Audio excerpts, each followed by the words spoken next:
Shalom shalom bakunzi ba Burundi Gospel TV turabaramukije mwese mu izina ry'umwami wacu Yesu Kristo turi kumwe n'umutumire wacu hano Apotre King Dieudonné ariko imbere ko tumuha akanya canke imbere ko twinjira mu kiganiro neza na neza reka tubanze dusabe mwebwe bakunzi bacu mugende hepfo mugire subscribe mugire partage mugire like musige na commentaire kugira ngo ibiganiro vyacu bize birabashikira ku mwanya uko bije Imana ibahezagire cyane Apotre turabaramukije kandi tugire ko turamutse n'abariko baradukurikirana bakunzi ba Burundi Gospel TV nitwa Apotre King Dieudonné mbaye ikaze mu kiganiro nshimiye namwebwe mwadutumiye muri Burundi Gospel TV. Turabashimiye cyane natwe kuba mwatwitavye mbere no kuduhera kaze na karibu abadukurikirana kugira ngo bakurikirane iganiro cacu mbega abatamuzi Apotre King Dieudonné ninde? Apotre King Dieudonné cambere ndi umwana w'Imana kuko ari ryo pete risumba ndi mapete yose kwitwa umwana w'Imana. Ica kabiri ndi umukozi w'Imana nahamagawe naritavye umuhamagaro ndi umwungere w'ishengero Tongues Generation Mega Church rikorera i Bujumbura mu Burundi ariko kandi ndi umwanditsi w'ibitabo haba ivy'ijambo ry'Imana canke ivyo mu buzima busanzwe ariko vyubakiye ku ijambo ry'Imana. Murakoze cyane. Bega iyo shengero itumbere he neza exactement? Shengero ritumbere muri ville kuri pave ya Café Gourma yitwa Avenue de la France numero 20 salle nayo turama niho dukorera. Turabashimiye cyane mbega imbere yuko utangura kwandika ibintu vy'ibitabo bega Apotre muri mu muryango urubatse ufise abana canke? Cane gose ahubwo aho nari kuca nihana ntabivuze ndubatse mfise umuryango ndafise umudamu mwiza n'abana babiri kandi bose barizera ko Yesu ari umwami n'umukiza. Amen. Siza cyane mbega mu muryango aho uvuka mu muryango w'abana bangahe ugira kangahe? Abavyeyi banje rero basenga bakora je mvuka mu muryango w'abana 8 ariko ndi imfura yego kandi bose Imana ishimwe barizera ko Yesu ari umwami n'umukiza. Abo muvukana bose uretse abavyeyi nabo muvukana bose baramwizeye hama batako baramwakira. Turagushimiye cyane kumwe dondoro uduhaye mbega Apotre mwahawe ibanga ry'intumwa ryari? Ibango mu bisanzwe umuntu ararivukana. Turabona Imana ibwira Yeremiya ngo ntarakubumbira mu nda ya mama wawe narinda kuze. Byumvikana ngo ndari naragutoranije kugira ngo uzobe umuvugishwa nanje. Akiri mu nda kwa nyina yari umuvugishwa ariko we babona umwana w'umuhungu avutse.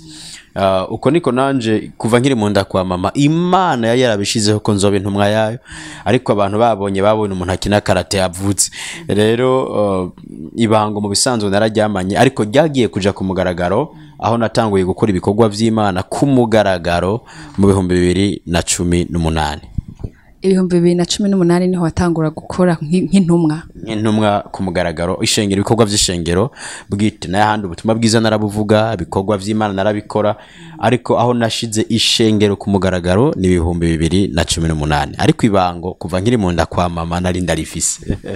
Turagushimiye cyane mbega Apotre ninde muvyeyi wanyu mu bijanye nimwe muvyeyi wawe w'impwemu ninde?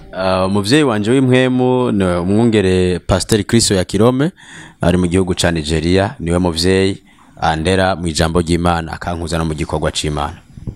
Bega ko twumva atari mu gihugu cyo ngaha mu Burundi aho musanzwe mukora ibikorwa vy'Imana mwamenyanye gute?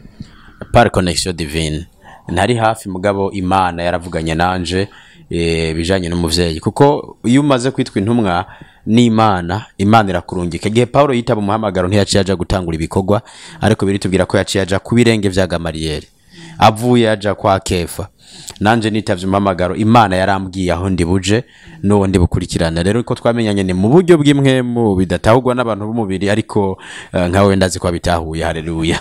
Yagerageza ko dutahuza kugira n'abantu uri karadukurikirana icambere Imana yaravuganye nanje yarambwira ati umuvyeyi wawe ni naka uwo gukurikirana inaka mu buryo bw'impwemu Imana irambwira ati uwo gukurikirana inaka hanyuma ntangura gukurikirana video ziwe mu nyuma ntangura no kuja mu ishure ari amashure yigisha abakozi b'Imana tuba turi en direct live na cyane abana biwe ukore nibwo buryo twavuye tuba mu busabane no kwigishwa nawe no kuregwa nawe n'ubu nyene tuvugana muri ndwi hariho conference azoba ariko arigisha abakozi b'Imana kuvuga ko mba ndahari nk'umuvyeyi nk'umwana ariko arakurikirana umuvyeyi yego cyane. Bega Apotre wamaze gushika ku rushengero ukoreramwe imirimo y'Imana?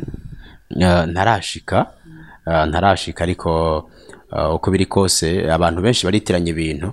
Umuvyeyi w'impwemu si uw'umubiri, si wa wundi ushatse igisuguti ucumuhamagara, si wa wundi haba umuvyeyi w'impwemu ni ibintu vy'impwemu nyene.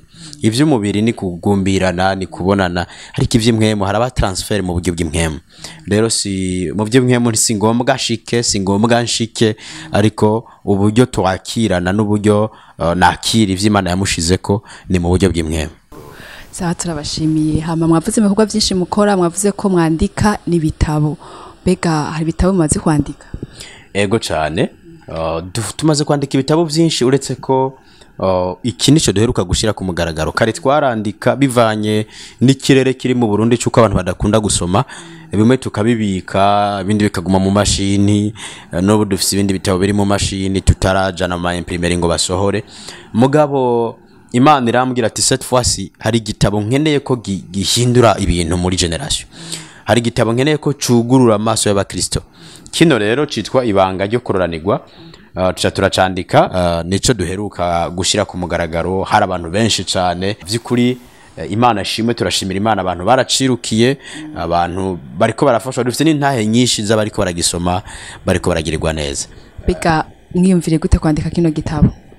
Si ibintu niyumviriye, ni ibintu nabwiwe. Mu bisanzwe uravye igihugu turimo no muri Afrika, wiyumviriye ivyo kwandika ibitabo uba wiyumviriye nabi, atari Imana ikubwiye.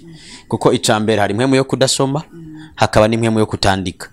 Gushika abazungu batwenga abirabure ngo ukeneye kunyegeza ikintu umunyafrika ngo gishire mu gitabo, nkaho umenga ntitwigira dutora ibitabo. Ivyo rero bica bituma abantu benshi batandika. Ariko muri kino gitabo Imana yaravuganye nanje ndi mu masengesho y'imisi 3, nari mu mafungo.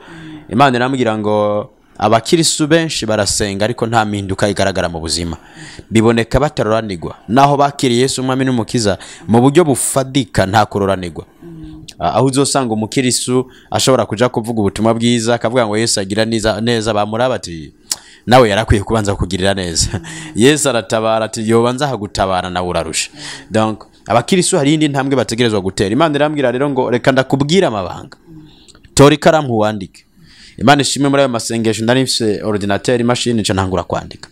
Irambwira amabanga, ntangura kwandika. Irambwira ingene umuntu ashobora kororanirwa mu rugo, muri business, mu rudandazwa, mu mibano, mu madomene yose agize ubuzima. Hanyuma ntora ikaramu, ntora n'imashini na Bibiliya, nza ndandika gushika aho nsozera igitabo, arico cikire na cinshira ku mugaragaro imbere y'ibindi bitabo nsanzwe mfise mu mashini. Yego, turavye titre y'iki gitabo handitseho ngo Ibanga ryo Kuroranirwa. Mbega iyo uvuze ibanga ryo kuroranirwa ubushatse kuvuga iki neza na neza? Iyo tuvuze ibanga ni ibintu binyegejwe. Iyo bavuze ibanga secret ni ibintu bitazwi n'abantu benshi.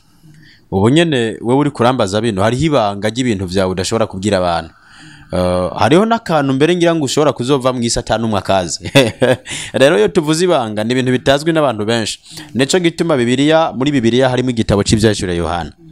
Iyo bavuze ivyahishuriwe Yohana ni ibintu vyanyegejwe abandi ariko bihishurirwa Yohana. Iyo rero Imana ifashe kino gitabo igacita Ibanga ryo Kuroranirwa, hariho kuroranirwa ariko hari ibanga ryavyo. Kugira ngo umuntu aroranirwe hariho amabanga ategerezwa kumenya abandi batazi. Ayo rero niyo yanditswe muri kino gitabo, ariko vyisunzo Bibiliya, n'amabanga atazwi n'abantu benshi ariko abayahishuriwe baca baroranirwa mu buzima. Yego, turagushimiye cyane. Mbega tugeranije kuraba kuri kino couverture ya kino gitabo, hariho ishusho navuga gute, ikintu c'igikopo kirimo amafaranga, ibiceri, kamvuga ibiceri. Mbega iyi symbole ni kuvuga iki? Iyi symbole iravuga ku bijanye n'umwana w'Imana. Bibiri ivuga ko turi amavase d'honneur, turi ngo mu nzavya zibumba Imana yashizeho ivy'agaciro. Kino gikopo rero n'abakirisu n'abana b'Imana, indani muri bo bakiriye Yesu umwami n'umukiza, ibintu vy'agaciro. Nico gituma ubonamo ibiceri, amafaranga. Iyo wakiriye Kristo wakira ibintu vy'agaciro, ariko birashobora kuguma muri wewe kugazoshika Yesu agarutse bitaje ku mugaragaro iyo utamenye ibanga ryo kuroranirwa. Ariko iyo umenye ibanga ryo kuroranirwa, hariho kandi gacapo ngaha kaca gaseruka k'igiti kiduga, kuvuga vya bindi vyari indani muri wewe bica bitangura kuza ku mugaragaro, bica bitangura guhishuka, bitangura kumera. rero nico gicapo gisigura umwana w'Imana yakiriye ubutunzi muri we mugabo butigera buza kumugaragaro kugeza amenya amabanga yo kororanirwa. Uretse ko aka gacapo gasigura ngo umwana w'Imana afise ubutunzi muri we mugabo atamenye ibanga ryo kuroranirwa, aka kantu ako gati kariko karaduga, aka kantu kameze nk'akababi kariko karaduga, sinatahuye neza isiguro yako. Aka navuze ko uyu rero iyo utanguye kumenya ibanga ryo kuroranirwa hari ibintu biri ndani muri wewe bica bitangura kunaga, hanyuma iyo tutanze akagereranyo kagati kaca kazana ivyamwe vya bintu vyari ndani muri wewe bitanguye kunaga kubera wamenye ibanga ryo kororanirwa, hanyuma ucutangura kuzana ivyamwa rero kororanirwa mu madomene atandukanye. Rero kano gacapo kose indani mu mukristo harimo ubutunzi budasanzwe, ni kano gakopo. Akagati gasobanura ibintu byinshi cyane. Murabona ko kariko kanaga kava muri ca gikopo, muri wa mukirisu atekeye ibiceri ndani. Iyo ufise Kristo ufise vyose, yavuze ngo ni jewe nzira n'ukuri niki n'ubugingo. Rero iyo umwakiriye indani muri wewe mu nzavya zibumba hari ivy'agaciro, indani muri we hari ivy'agaciro, mugabe iyo utanguye kumenya ibanga ryo kuroranirwa niho binaga bikava muri wewe bikaza kumugaragaro. Kano gati rero kagaragaza yuko indani mu kigopo hamaze kuja amabanga yo kuroranirwa, gatanguye kunaga kugira kace kama ivyamwa vy'urugo rwiza, ivyamwa vy'urudandazwa, ivyamwa mu madomene yose agize ubuzima, haba ukwama ivyamwa iyo ubanje kumenya amabanga yo kuroranirwa. Ego nico gasigura. Turagushimiye cyane. Mbega inyuma yuko wahawe iyo revelation yo kwandika ico gitabo, wavuze ko wari mu masengesho kandi wari ufite imashini hafi yawe wagiye wandika, mbega vyatwegeye kingana gute kugira ngo iki gitabo gisohoke inyuma y'ayo masengesho?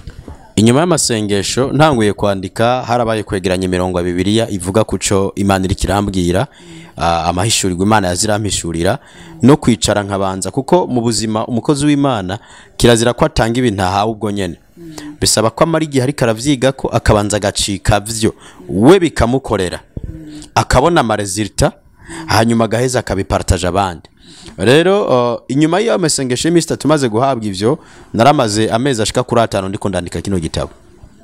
Mugahamba vuyo kwandika nongera nsoma ivy'Imana yambwiye, ndabishira mu ngiro nkaraba ko bizana amaresultat, ndabishira mu ngiro nkaraba ko bizana amaresultat. Mu nyuma rero ntanguye kubona ivyamwa vy'Imana yambariye, ndavuga ati ibintu rero birakwiye kuja ku mugaragaro. Rero inyuma y'amasengesho haraciye amezi 5 ndiko ndandika, hiyongera ko amezi 3 ndiko ndasuzuma ivyo nabwiwe, hanyuma nja mu imprimeri ayandi mezi 2 dutunganya neza n'abantu bize neza ikirundi kugira ngo dukosore iminyanyuro y'ikirundi. Mu nyuma nshira ko imisi 14 y'amafungo yo gusengera igitabo kugira ngo ntigisohoke gutyo gusa, kuko Satani ntaryoherwa nuko abantu basoma. Ndagisengera kugira ngo uzogisoma aze yuguruka amaso. Mfata amafungo y'imisi 14 kugira ngo uzogikora ko impwemu yo gusoma icimwandukira. Ari n'abantu badasoma Bibiliya, ariko narisonzeshe kugira ngo kino gitabo kikugeze mu biganza cugurura impwemu yawe, ugurukirwe mu karere ko gusoma no gutahura ivyanditswe. Ego turagushimiye cyane. Mbega message nyamukuru nka centralité y'iki gitabo, message nyamukuru yo bariya? Message nyamukuru ni kororanirwa. Tuvuze kororanirwa harimo amadomene menshi, ariko nkuko twavuze cubakiye ku mabanga, cubakiye ku ngingo zikomakomeye cyane. Nikumbure ndaza kuvuga muzikeya, ariko cubakiye ku ngingo zikomakomeye cyane, utuntu abantu benshi batazi utugize ucororanirwa, utuntu abantu benshi batazi utugize naho bari kororanirwa ucureka kororanirwa. Twose naratuvuze, donc ndaduhishuriwe n'Imana bien sûr. Rero cubakiye hanini kwibanga mugabo rikujana kororanirwa n'amabanga, musanzwe kirimo amabanga utazobona handi hantu, utazosoma mu bindi bitabo n'amabanga. Yego uriko urasoma avuga ati wa kumbe byanje byapfiriye nga, wa kumbe nagumye mu madeni kubera ibi, wa kumbe nosohoka mu madeni gutya, kumbe na kwirinda kuja mu madeni gutya, kumbe nanje notanguza ivyiwanje nahata mushahara ndaronka nkabitangura muri no nzira. Donc harimo amabanga n'amabanga kandi n'imfunguruzo z'ubuzima. Yego cyane. Turagushimiye cyane Apotre, tugomba tugusabe uducire ku mayange gato, utubwire muri make ici gitabo kivuga. Muri make uzinguriye nka kino gitabo, hano inyuma dushikira hariho ico no kwita amajambo yo kuzirikana. iyo tuvuze rero amajambo yo kuzirikana n'ibintu usigarana inyuma yo gusoma igitabo. Hano twanditse makeya kugira ngo gusa umuntu azinguruye ari hakigura igitabo amenye ibintu nyamukuru ashobora gusangamo. Hano turabona akantu gakomeye cyane kavuga ngo amafaranga aja mu mifuko y'abantu bose, mugabo akaguma mu mufuko y'umwizigirwa kuri yo. Vyumvikana ngo abantu bose bararonka amafaranga, ariko si bose bagumana amafaranga. Vyumvikana ngo umuntu wenyene agumana amafaranga no muntu yimenyereje kuba umwizigirwa ku mafaranga. Ivyo navyo tubisanga mu gitabo, ni gute uba umwizigirwa ku mafaranga. Aha bariko baradukurikirana baca bihangana ntitubivuga vyose, bazorondera igitabo. Turabonamo ikindi kintu gikomeye cyane kivuga ngo gumana ubwizigirwa ku rurimi rwawe. Abantu benshi bananirwa no gutera imbere kubera kubura ubwizigirwa. No kuvuga ngo niyo agiye kurondera akazi hari ukuntu yiyemeza ivyo adashoboye, akavuga ati ibi nibi ndabizi, narakoze aha naha naha. Mu maseve y'abantu benshi narakoze aha naha naha, naragize ibi nibi kandi atavyazi. Hanyuma yagera ku kazi bigatangura kugaragaza ko atavyazi, atakaje ubwizigirwa. Harimo ikintu gikomeye cyane kavuga ngo iyo inzara iteye mu gihugu ihitana ubwa mbere abatigera baziganya. Hari abantu mu buzima batigera baziganya. Hanyuma iyo habaye crise mu gihugu abantu bataziganya bamabashikirwa giturumbuka bakaca binjira mu madeni. Akarorero ka hafi, urashobora kuba ufise umwana akagwara, agwaye utigeze uziganya. No kuvuga ngo ntabwo ubwo bugwayi buhitana amafaranga wari ufise, buhitana y'utari ufise. Buhitanya y'utari ufise mu yandi majambo buhitana y'abandi uja gutora uzosigarura ariho. Vyumvikana ko iyo utaziganya icyago kije giturumbuka kica kigusiga mu bindi vyago gusumba co caje. Rero no mu Burundi abantu benshi usanga bataziganya. Aronse umushahara icambere yiyumvira ni impuzu nshashigezweho. Icambere yiyumvira ni nakanyama k'ingurube, akabenze niko bakiyita ubuwe. Abigema yakoze ko ni ice cream muri ville. Usanga rero abantu ukuziganya atari kirenga. Hanyuma abandi nabo bareka kuziganya ngo je nta mushahara mfise. Ariko muri kino gitabo kirakwigisha yuko ku rugezo nyene ugezeko kuri ayo make y'uronka birakunda kuziganya. Turabona akantu kavuga ngo ni wajya umwembe ukawujyana n'urubuto ejo uzowusaba ababanyi. Vyumvikana ngo nk'ubu duhuye wewe nkaguha ibihumbi 10 ngo merci uze kunwifana. Mu bisanzwe kirazira kuca kugenda kujya ibihumbi 10 vyose. Igihumbi ca mbere nikigira 10 sigwawe. Hanyuma muri ivyo bihumbi 10 harimo izindi noti 9, hasigaye ibihumbi 9, harimo inoti 9 z'igihumbi. Wohitamo kujya inoti 6, 4 ukazibika. Wohitamo kujya inoti 5, izindi ukazibika. Wohitamo kujya inoti 3, izindi ukazibika. Mandi majambo muri ivyo bitoya vyose urose naho omenga baragusororeye kirazira kubijya vyose. Harimo urubuto. Abantu benshi rero bananirwa no kumenya ko bijya baronsa atari umusoso. Ndani mu musoso harimo igufa, harimo urubuto utegerezwa kubika. Ivyo rero abakirisi bo bikangukira bomenya ingene bakoresha amafaranga. Uno musi dusaba abakirisi bakeneye kuguma bambaye neza gusa. Uno musi dusaba abakirisi bishinga gusenga mbwa badakora. Hanyuma bakibagira ko ubutunzi ntibwirukanwa n'amasengesho, nako ubukene ntibwirukanwa n'amasengesho. Ubutunzi ntibuzanwa n'amasengesho. Amasengesho azana amavuta, ubutunzi buzana no gukora. Kuko birivuga ngo nzohezagira ibikorwa by'amaboko apana vy'amasengesho. Rero abakirisu dufise bama mu vyumba vy'amasengesho, ku karago, ku ipendo, ku kagoma, mugabo bakibagira ko Imana idahezagira ibikorwa vy'amasengesho, ihezagira ibikorwa vy'amaboko yacu. Rero muri kino gitabo harimo ibintu vyinshi bikomeye cyane vy'ingene ucutangura ibintu vyawe. Kuko nka harimo ingingo ivuga ngo aho ugeze siho hateye isoni, ariko igiteye isoni ni kuba atacuri kurakora kugira ngo urenge aho ugeze. Vyumvikana ngo kuba wavukiye mu muryango kinyese kibazo, kuba ata abantu bize babategetsi muzinanye si kibazo. Ikibazo uri gukora iki kugira ngo urenga aho ugeze. Hano mu gitabo baca bakubwira ni giki wokora kugira ngo urenga aho ugeze. Turabona nk'akantu gakomeye cyane kavuga ngo ideni si mu vyarawe ngo urikinishe. Winjira mu nzu yitwa ideni vyoroshe, mu gusohoka ugatabaza. Abantu bamenyereye buri mwanya découvert, buri mwanya credit, buri mwanya ntizi ibihumbi 10 nzobiguheje, buri mwanya ideni si mu vyarawe ngo urikinishe. Uko wihamagarira impwemu y'amadeni niko mu misi mike izokugora gusohokamo. Uno musi dufise n'ugwaruka rw'abanebwe agira ubunebwe bwo kuja kwibotike kugura amayinite akaca ajya umukopo.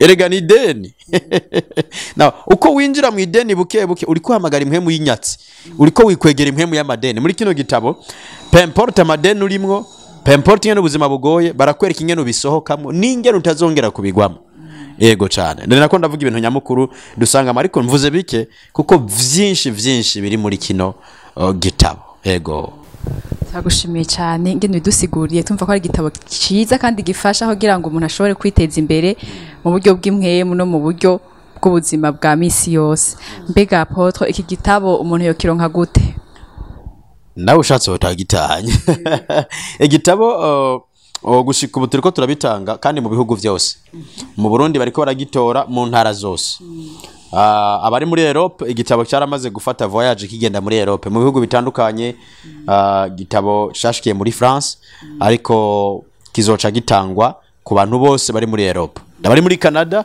igitabo cyaramaze kugenda ariko bose tugomba tubaha inimero imwe mushobora guhamagarako ku bari mu Burundi biroroshe uri mu gisagara cya Bujumbura ukira kuduhamagara utubwira aho uri tuca tukikuzanira turangira kuko biroroshe twaravyoroheje ku buryo utegerezwa kuroranirwa nyene byanse ku mavi dukoresha igitabo byanse igitabo tuzogusanga aho uri rero turabaha inomero muhamagarako ukaba uri Bujumbura ushobora guhamagara kuri 75 majana 433 amajana 614 nizera ko bari muri media baza bayidushirira kuri ekra iyo nimero nyene muri ko murabona niyo mushobora guhamagara ko uri Bujumbura tukigusanza aho uri mu ntara hagati uratubwira province urimwo tukakirungika kiracazimbutse abantu baje umunsi tukiransa bakiguza 100,000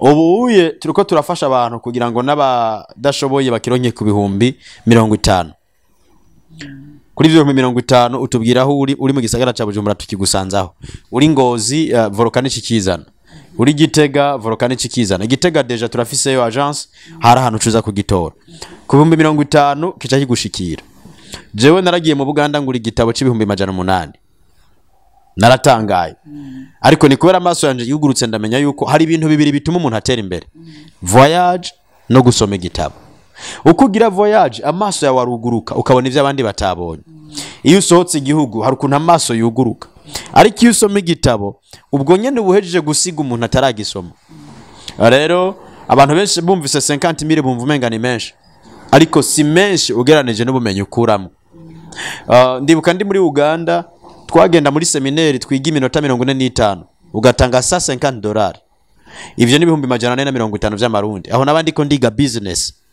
ico gihe nariko ndiga ingene notanguza company ya transport abantu barangura mu Bushinwa barangura Dubai imizigo ikagera Dar es Salaam nkaca ndayizana nkashikana Bujumbura ndiko ndiga ingene no districtira nagiye mu Buganda seminari iminota 45 natanze $105 y'amadolari no kuvuga 450 vy'amarundi mu minota 45 ivyo rero byinshi muri byo naravyanditse mu gitabo kandi urumva ntikiri ku $150 kiri ku 50,000 vy'amarundi hagati aho hari umuntu ashobora kuvuga ati Apotre jewe n'ukuri ndavye 50 ntayo noronka ndashobora kukiguha ku 30,000 mugabo rero uyo yibeshe ngo ntayo yoronka kandi yo yaronka abayikwegeye impwemu y'amadeni kiri ku 50 ni pre sponsor kugira ngo tuce tukigwiza n'abari hirya no hino n'abatishoboye bakironka ariko uronse 30 naho nyene duhamagaye turashobora kuguhezagira ukagitahana mbega hari umuntu aba afise inyota n'inzira vyo gusoma ariko ayo mahera dashobora kuyaronka nawe byica bigenda gute mu bisanzwe ugeze ahantu ushobora kuri 30,000 utumuja ku burope ku muceri cyangwa ugafyatura amatafari gushika yaronse kubera ko ikintu gikomeye cyane ndaguha karorero igihe naja mu Buganda sinari mfise amafaranga menshi ariko nari nkeneye ubumenyi abantu benshi bagira ikibazo cyo kugurana amafaranga baja kujya aho kugurana yo investisa umuntu araza akakugurana amafaranga kubera akumbuye inyama vraiment mugabo iyo ugiye ukabwira umuntu uti nabonye igitabo kiri très important babandi muhora mubwira ngo ndihira Minerval ngiribi uwo mu telefone uti nabonye igitabo kiri très important nibaza ko cyomfasha ndose 50,000 ndakigure ndabizi ko atoyakwima ibirenze ivyo naho yo yakwima wo tumuja gukora ikiyede mugabo uronka ikintu kizoguha ubumenyi bwo gushika kuco ugomba gushikako kuko benshi aho niho bananirirwa bemvestisa mu bitari ivyo ari abantu bariko baradukurikirana agiye mu kabare 50,000 ajanye n'umusheri wi wararabimaze ahubwo abaherana bakarotirana yari muri Eco Cash na Remi Cash ariko hageze ikintu kiza kumuha ubumenyi yumva umenga ni menshi ico aho rero niho twamugariye. Nagiye muri Ethiopia ngura igitabo ndakigura $80 urumva ko ari ibihumbi 240 vy'amarundi, ariko mu Burundi ubwiye umuntu uti zana 200,000 yumva umenga harabavye. Mugabo uko nyene nza ndasoma ivyo batasomye niko nguma ntera imbere nshikaho batashitse. Rero nanishatse kuvuga ngo nta muntu numwe yovuga ngo nabuze amahera yo kukigura kiretse atarabishaka.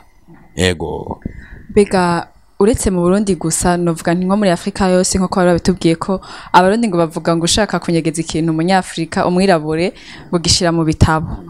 Bega uwo bafise amahera mugabo adakwiye 30,000 canke 10,000 akaza akakwitura akavuga ati Apotre je ndakeneye igitabo kuko yumvise nyene yo gisoma bivanye n'ingene turiko turakivuga, yumva umengo ni ibintu bikenewe cyane, yumva yumenya vuba, akaba afise amahera makeye nka 10,000 akavuga ati yandi nzoza ndariha mu matranche.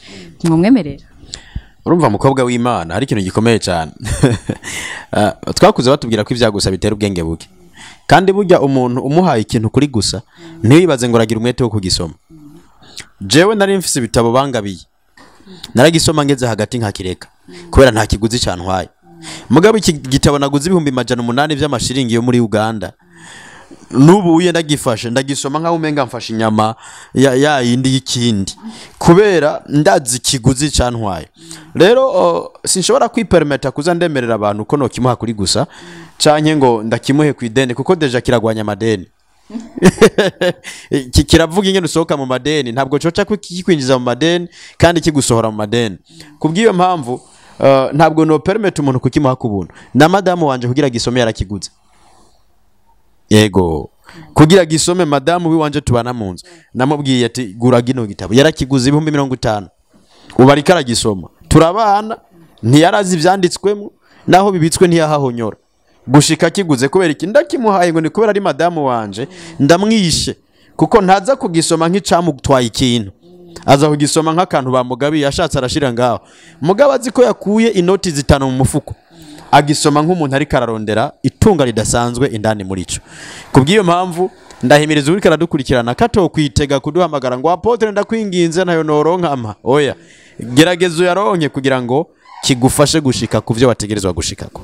Yego bakunzi bacu bakunzi ba Burundi Gospel TV dukurikirana tugira umwete wo kurodera kino gitabo kuko je ndabibonye ndabona ko igitabo gikomeye kandi gifasha twiteza imbere nivyo bizodushikana kure uretse gusenga gusa.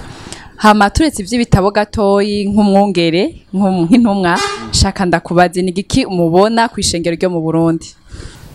Igihe cyose umuntu ambajije kwishengero ryo mu Burundi banza gushimira Imana kubwa batwitangiye imbere. Mu Burundi ahantu horoshe gutanguza ishengero, sinahantu horoshe kubandanya igikorwa c'ishengero ry'Imana. Kuko nahantu womenga barasenga mugabo bagikeneye ibintu byinshi byo kwigishwa.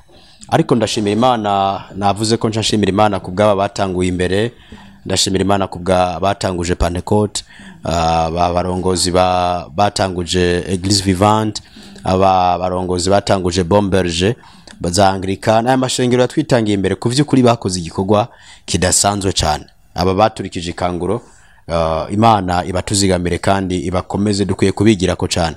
Muri make rero umbajije ishengero ryo mu Burundi ndashima aho bigeze, si habi ugeranijwe niyo bakuyishengero kugeraho aho bigeze no musi kuvyukuri igikorwa c'Imana kiriko kirakoreka. Ivyo turabishimira Imana muri rusange. Uretse ko ishengero ry'Imana rikwiye kongereza umwanya wo gusenga muhira pana kwishengero. Yego Ndashimiye cyane. Mbega kubera iki muri no misi atabikorane byinshi mpuzamashengero bikiba? Wibaza ko vyo biva kuki? Ibikorane mpuzamashengero mu bisanzwe ugiye kuraba umuntu wese afite umuhamagaro ngene yahamagawe, biraba naho bitabari byinshi biraba. Ikindi naco Imana ihamagaye Paulo igahamagara n'uwundi biragoye cyane ko bama bahurira hamwe kumusanga ari muri ibi ubundi ugasanga rikakorera muri kariya karere ubundi rikakorera muri kariya karere, biragoye ko bahurira hamwe. Mugabe ikindi kintu nosozerera ko urukundo ubumwe gutahura yuko Yesu ataje gutanguza amadini, kuko ako kantu kenshi usanga mu mashengero batagatahura umutiri n'ishengero ryanje ubundi twe dusengera nga Yesu ntiyazanye idini. Bibiliya ivuga ngo igisuma ntikizana n'ikindi atari kwiba, kwica no gutiza, ngo ariko jewe naje kugira intama zironka ubuzima, ntiyaje gutanguza katolika Pentecote. Yesu yazanye ubuzima. Rero sinshobora guhagarara ku ishengero ryanje ngo hariya numvise igikwane bateguye sinojayo, oya, kuko Yesu ntiyazanye idini, yazanye citwa ubuzima. Ico ndaba gusa no ko abantu bavuga Kristo bemera mpwemu yera, bakizera Imana Data, bakizera ko yazutse mu bapfuye, bagafasha abantu kwakira Yesu umwami n'umukiza. Ivyo nivyo babikwiye gusa. Yego. Hanyuma mbega ubiravye ari ukuntu usanga abakozi Imana bamwe bamwe bihaniza abanyeshengero kuja mu yandi mashengero, ku ruhande rw'iwawe nta munyeshengero wobuza kugenda mu yindi shengero nko mu gikorane? Manje ndamujana mu ijoro ry'iwanje. Oya, sinshobora kubuza umuntu kuja muri iryo shengero, kiretse hari ishengero ushobora gukurikirana message ukumva vy'ukuri iri kure cyane na message Imana yaguhaye, kuko Imana yatanga message tuvuga Kristo nivyo, ariko uburyo Imana iguhishurira ingene uzozura bitanga ugasanga biri kure cyane n'ingene yavuganye nawe. Hari gihe bitakorohera kurekura umwana wawe ngajeyo, kurekura umukiristo ngo aje kuko uzi inyigisho zaho. Mugabo ahantu maze kubona ko bavuga Kristo bakavuga igikorwa Yesu yakoze, bakarongora ingene umuntu ashobora gukura mu gakiza, sinshobora kubuza umukristo kujayo. Vyose rero bigaruka kuri kandi nanimeje kuvuga, ni kumenya yuko Yesu atazanye dini, ariko yazanye ubuzima. Ubonye ahantu hose hari ubuzima, abantu urabareka bakajayo. Yego cyane. Mbega ubumwe hagati y'abakozi b'Imana bwo guvuga kwiki? Burakenewe cyane, ariko hari intambwe idasanzwe, kuko turamaze gukorana n'abakozi b'Imana batari bake, tugasangira, tugasengera hamwe. Abakirisu gusa nibo bibaza ko tutagendana n'abakozi b'Imana, kubera yuko batatubona kenshi turi kumwe. Mugabo biragoye ko uwo kwa mbona ndi kumwe na pastori wawe canke uwundi, kuko umari mu masengesho, uwundi ariko yandika igitabo. Nk'igihe nandika igitabo umvise amezi namaze niyugaranye. Donc kugira umbone muri ndi shengero, kugira umbone mu kindi gikorane, kugira umbone n'abandi bakozi b'Imana kabagake, ntibisobanura ko tudakundana. Urukundo rurahari, mugabe ibikorwa ni vyinshi. Nico gituma Paulo wasangara, Timotheo ari hariya, ba Petero nabo bari hariya. Rero ivyo abakirisi bakwiye kumenya ko urukundo rurahari. Ku ruhande rwacu naho rw'abakozi b'Imana no kuri ndashima Imana aho bigeze no munsi. Ubumwe burahari, gusengeranira birahari, naho bimwe usanga umenga kaza karacamwe, ariko vy'ukuri mpemu yarashize ibintu ku rutonde. Uno munsi urukundo rurahari. Imana nishimwe cyane. Hanyuma ikindi kibazo, mbega nta kukwigaburana kugaragara mu mashengero ubivuga kwiki nk'intumwa? Bijya ni Satani. Ubonye ishengero giciyemo kabiri, nta kuronderera hariya, nturonderera ikosa kuri naka. Ishengero ry'Imana rikwiye kumenya ko ikintu cyose kibaye haba hari impwemeri inyuma yacu. Apana amakritike, urumva uriya mu pasitori niwe yashaka ibi, asiwe ni Satani yarondeye inzira yo gusambura ishengero. Pointre ivyo navyo bimagwa no gusenga, bikamagwa kandi no gushira abantu mu gikorwa bahamagariwe umuhamagaro. Apana gushira abantu bize mu gikorwa. Mazimana ko uwo muntu yahamagariwe ico gikorwa, ariko hanini ni Satani no gushira abantu mu bikorwa batagenewe kubamo. Yego cyane. Ico Satani hamwe no gushira abantu mu bikorwa batagenewe kubibamwo, nico kintu nyamukuru wumva gituma haba igaburana ry'amashe. Ahantu hose uzokumva induru mw'ishengero, ishengero gicamo kabiri, uri ku mutwe wa mbere ni Satani. Ikindi kibazo ni ingene bashira mu gikorwa abantu batahamagariwe ico gikorwa. Ngo kubera amazi imyaka myinshi ngaha reka cenda mu ico gikorwa. Imana yakubwiye ko ari wategeza ukirongora, canke uwo muhamagaro ari qualifié kubw'ico gikorwa. Iyo mushizemo kubera gusa ari umugenzi, ari wo muri famille, ni ngombwa witege gusambuka. Kiretse ari Imana yakubwiye. Ni ibintu bibiri, ni Satani no gushira abantu mu gikorwa batagenewe kubamwe. Bega hari imwe mu yaje mu bakristo usanga aho mu Kristo aguma atambatamba, hakaba gutambaza mu mashengero, mu bivuga kwihigapoto. Ibintu byuko abakirisu baguma batambatamba mu mashengero, no munsi ari ngaha ejo ari hariya. Ni mwe yo kuraguza. Mu bisanzwe mu Burundi turacafise ikibazo gikomeye cyane, ni igihugu camyemo ibintu byo kuraguzwa no kubandwa. Rero abantu baza gukizwa bahora ku bapfumu, akabaye kose n'indandoze acaja kurondera umupfumu uti ninde yandogeye umwana ashushe, ninde yandogeye umwana. Rero ucusanga bakijijwe iyo mwemu ntibayiyambura, aguma yumva umenga akeneye kumenya abamuroga. Yumvise hari uvugishwa aca yiruka yoti ngira bombwira ugituma ntararongogwa. Yumvise hari yakano. Rero ivyo biva ku mwemu yo kuraguza.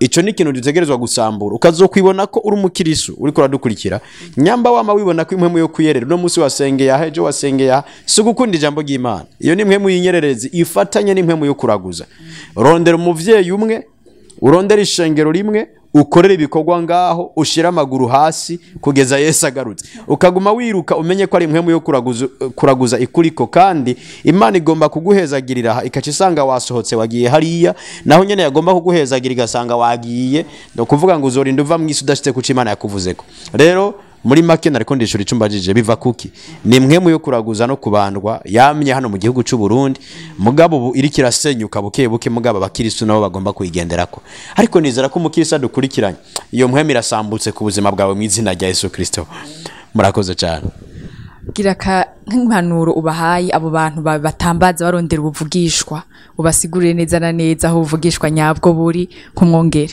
ubuvugishwa buri mu ijambo ry'Imana singwanya ibitangaza singwanya no kuvugishwa ndi ntumwe ariko ndavugishwa abaza mu bikorane barazi ko mvugishwa naho nyegeza ibintu bimeze gute iyo ngabiri Imana yarayimpaye hanyuma ibitangaza ahubwo ndi mu bantu bigisha ishengero kugendera mu bushobozi no gukoreshwa n'Imana ibitangaza nico gituma dufise n'ishuri rya Bibiliya ngira ndaza kurivuga ko twigisha abantu ngene bagendera mu bushobozi gutyo singwanya ibitangaza namba mugabo abantu birukira ibitangaza ndakubariye iko n'ukuraguza abantu birukira ubuvugishwa bw'umutambatambana hariya kubera ubuvugishwa uba waratakaye ikintu cyo kwirukira n'ijambo ry'Imana Bibiliya ja mu ijambo ry'Imana ubuvugishwa bwose buri mu ijambo ry'Imana kuko prophecy tubakiye kuri Bibiliya siyo ivyo tuvugishwa bitubakiye ku ijambo ry'Imana sivyo rero noremesha bariko badukurikira birakunda ko Imana ivugana nawe gusumba ko iguma ivugana n'abandi iza baza kukubwira birashoboka gusumba kuguma wiruka mbwira nanje byanje mbwira ahubwo develop ikiri muri wewe umenye ingene uvugana n'Imana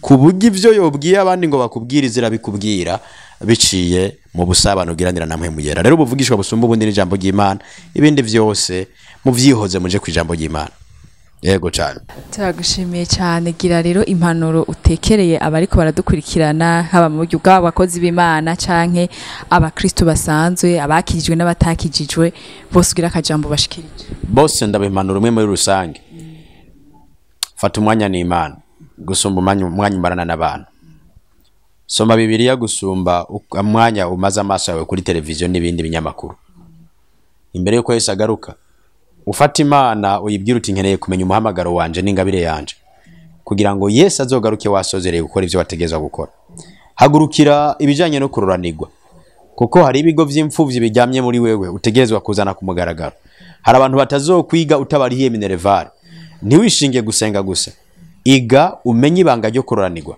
kugira ngo uve mu isi ugaragaje ico Imana yakurungitse gukora mu isi ndangiza ndabasengera vuga ngo peu importe aho arugeze Imana iguhagurutse kurenze ushike kuco yakuvuzeko ayo madeni yarakugarije iyo migozi ndayiciye mu izina rya Yesu Kristo iyo mpwemu y'inyatsi iyo mpwemu ya limite umenga hari gihome mu mujyanyi wanyu mutarenga iyo mpwemu ndayisambuye mu izina rya Yesu Kristo ndakwatura kukororanirwa mu bawe no mu vyawe mu izina rya Yesu Kristo amen turabashimiye cyane bakunzi bacu ko muradukurikirana mubandanye mudukurikirana mutibagira kandi kugira subscribe twasuye kubibasaba kugira kandi mutibagira kugira like mutibagira kugira share ariyo partage mutibagira no gusiga commentaire kugira ngo ibiganiro byacu bigume bibashikira ku mwanya shalom turabakunda cyane Imana ibahezagire